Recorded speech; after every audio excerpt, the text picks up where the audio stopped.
Asseyons-nous au nom de Jésus. C'est vrai que nous sommes dans la maison de Dieu.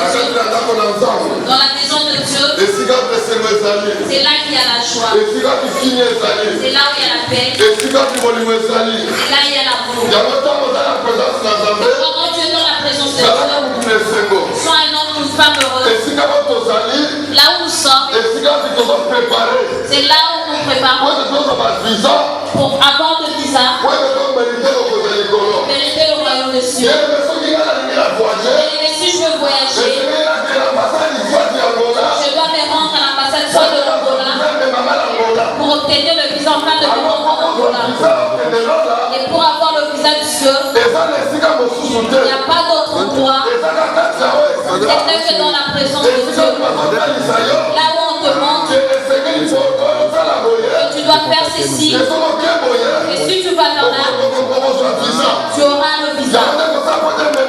C'est là qu'il fera que tu ailles au royaume des cieux. Et s'il y a une personne qui m'écoute, aujourd'hui c'est aujourd'hui. Nous n'allons pas être longs parce que nous avons l'autre service après ce message.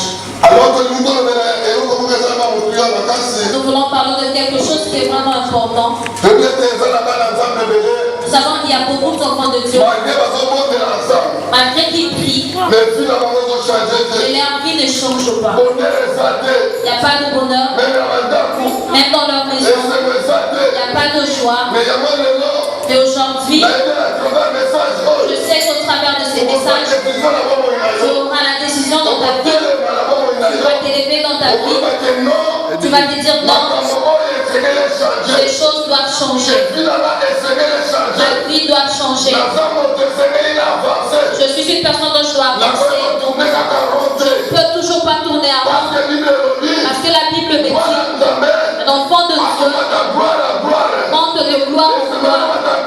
Tu vas monter de gloire en gloire. Aujourd'hui, tu t'es arrêté un peu. Tu es stationné quelque part. Rien ne marche. C'est pourquoi je sais aujourd'hui, au travers de ce message, tu vas te retrouver. Amen. La fois passée, nous avons parlé sur la délivrance.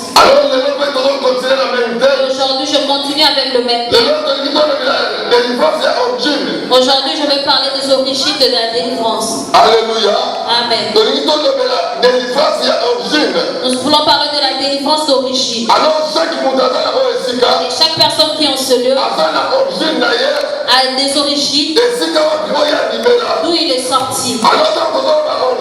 Quand nous parlons des origines, c'est ta famille. Le fondement de ta famille, c'est ton origine. L'origine, nous pouvons dire en c'est le commencement. C'est le racine de ta famille. C'est pourquoi aujourd'hui nous allons sortir de secret que toi, enfant de Dieu, dois comprendre. Nous allons rapidement. La délivrance, comme l'avons dit l'autre fois, c'est l'acte de libérer. Nous ne pouvons pas parler de la délivrance si la personne n'est pas enfermée. Quand la personne est enfermée, quand Dieu le délivre de la chose dont il est en prise, c'est cela la délivrance. Et la fois passée, nous avons dit la délivrance, c'est ne pas qu'on t'impose le maître du temps, comme nous le voyons aujourd'hui. Et la délivrance, c'est plusieurs procédures. Il y a d'autres de quand je prêche la parole de Dieu, je te dis que voler c'est mauvais. Et puis te fait perdre la présence de Dieu. Quand tu te décides, tu abandonnes tout ce droit. C'est là la délivrance. Il y a d'autres délivrances. La personne est possédée de mauvais esprits. Mauvais esprit en lui. Il a l'esprit de lui en lui. En un moindre problème, il se bat en colère. Nous le voyons beaucoup dans nos maisons. Où le mari dit quelque chose.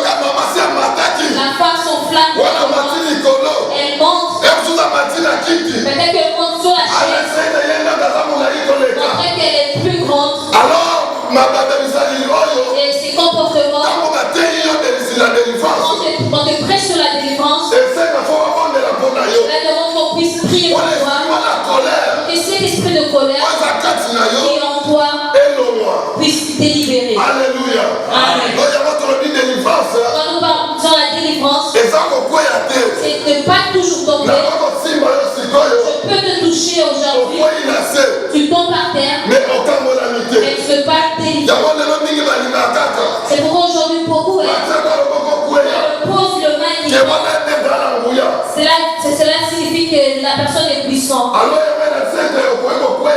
Mais je te dis que tu peux tomber aujourd'hui. Mais tu n'es toujours pas délivré. Pourquoi ce jour-là, quand elle est venue arrêter, la Bible dit que le soleil est tout autour. Et quand Jésus est prostré, qui est-ce que vous cherchez? Et quand Jésus a posé cette question, la Bible dit qu'ils sont tous tombés. Si c'était la délivrance, mais ce peuple, ces soldats romains, ne peuvent plus arrêter. Vous allez comprendre que cette personne est vraiment sérieuse. Pour la délivrance, nous devons le laisser aller. Tellement ce n'est pas le fait de tomber. C'est pourquoi ils ont continué leur mission. Alléluia. Donc dans la délivrance, c'est l'acte de libérer.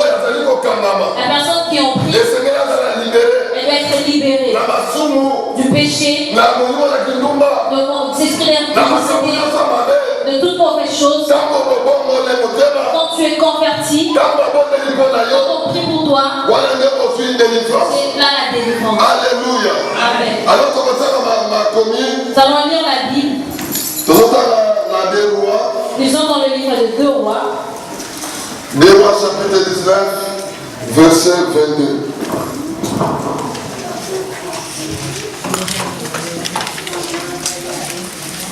Deux Rois 19.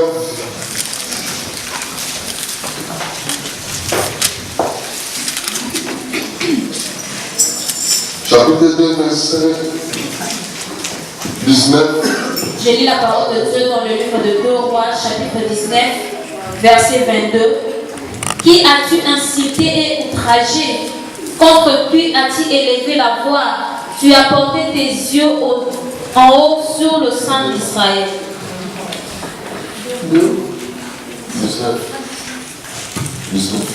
19 à 22. Maintenant, Éternel, notre Dieu, délivre-nous de la main des sageries et que tout le royaume de la terre sache que toi seul es Dieu, ô Éternel. Alors Ésaïe, fils d'Amon, envoya dire à Ézéchias, ainsi parle l'Éternel. 2 Rois.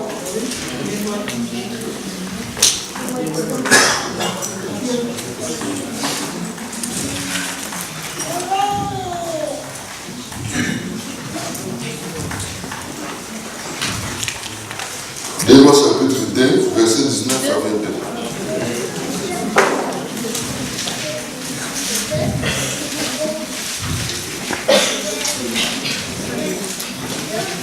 Je lis dans le livre de 2 Rois, chapitre 2, verset 19 à 22. Le gens de la ville dirent à Élisée, voici, le séjour de la ville est bon, comme le voit mon Seigneur, mais les eaux sont mauvaises et le pays est stérile. Il dit, apportez-moi un plan neuf, mettez-y du sel, et ils lui apportèrent. Il alla vers la source de eau, et il jeta du sel, et dit, ainsi par l'Éternel, j'assainis ces eaux, et il n'en proviendra ni mort, ni stérilité.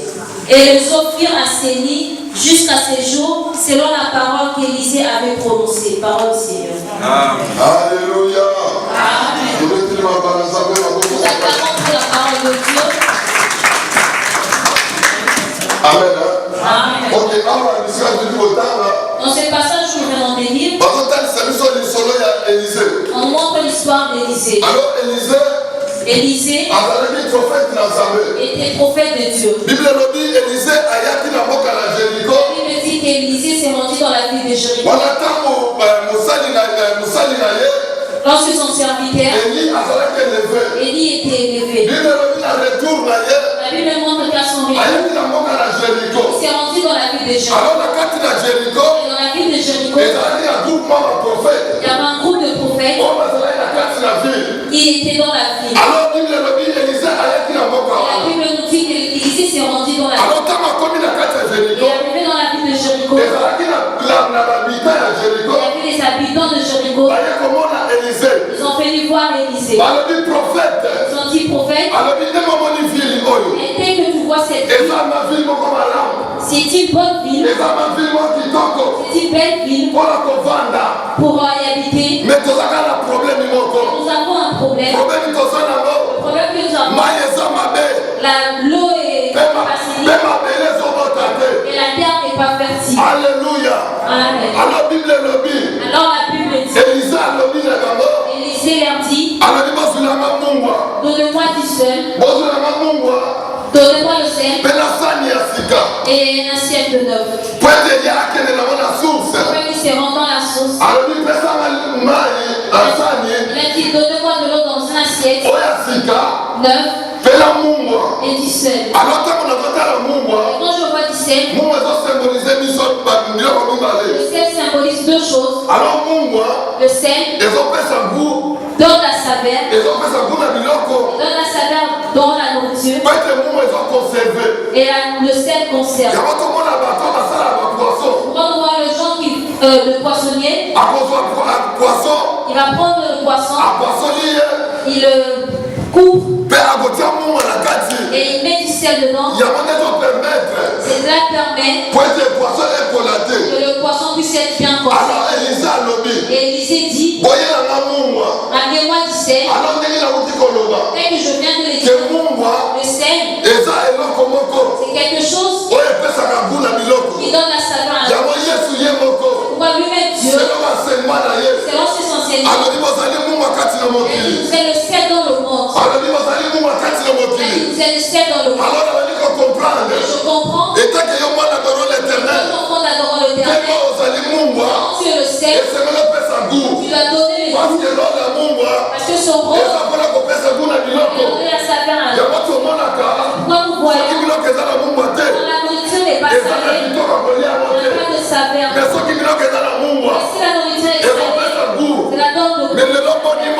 Et aujourd'hui, quand on voit l'enfant de Dieu, on l'appelle sel. On voit son comportement. C'est la pas gloire à Dieu. On voit son comportement. Cela ne donne pas de gloire. Ici à l'église, c'est un enfant de Dieu. Mais en sortant, il a un autre nom. Peut-être que dehors, avec Maman Solution, peut-être que dehors, on t'a donné un autre surnom, un ensemble de couleurs. Laisse-moi te dire, tu es le sel. Tu vas donner ta terre dans le monde. Tu vas donner le monde. Aujourd'hui, ne connaissent pas Dieu. Dieu te voit. Ton langage, tes paroles, de bonnes paroles, paroles de joie. Là où il y avait le problème, et arrivé en ce lieu, tu donnes de la joie, tu consoles. C'est là le sel. Tu donnes la saveur. Là où il y avait le problème, et arrivé en ce lieu, tu arrives au lieu, tu donnes de la joie. Et le chant, et Élisée dit, donnez-moi le sel. Je vais te rendre la source. Et je compris. Je commence à comprendre que la source, quand tu es dans l'océan, dans la source, tu verras que c'est petit. Parce que la source, c'est petit. Quand tu dis c'est l'océan, tu ne vas pas croire. Parce que c'est la source. Et là où il se rend, il ne se répond pas. Et là où on comprend, je comprends. Et une personne, dans sa vie, le problème de marche, le parent de la proposition, c'est le parent de la proposition. Peut-être que tu n'étais pas encore né. Peut-être que tu n'étais pas encore là. Il y a des parents qui ont été proposés. Voilà pourquoi aujourd'hui tu travailles. Les choses n'avancent pas. Voilà pourquoi tu t'es marié. Il n'y a pas d'enfant. Voilà pourquoi tu travailles et tu n'as pas d'argent. Mais aujourd'hui, nous allons retourner aux sources. Nous allons retourner aux sources. Tu dois changer les choses. Nous allons retourner à la source. Là où les choses ont commencé. Quelque chose doit changer. Alléluia. Amen.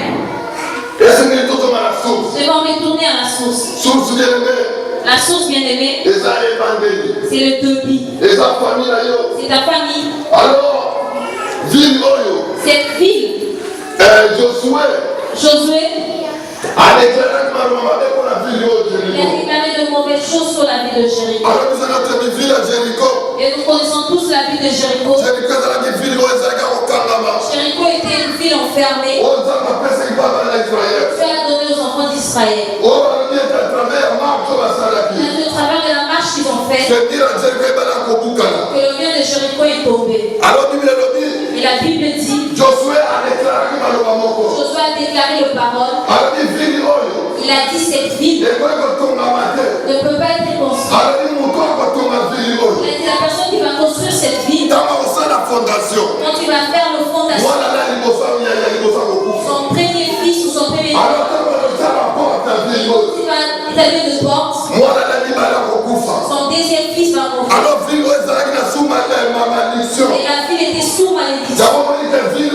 C'est pourquoi cette ville, l'eau était dépassée. Les choses ne pouvaient pas marcher.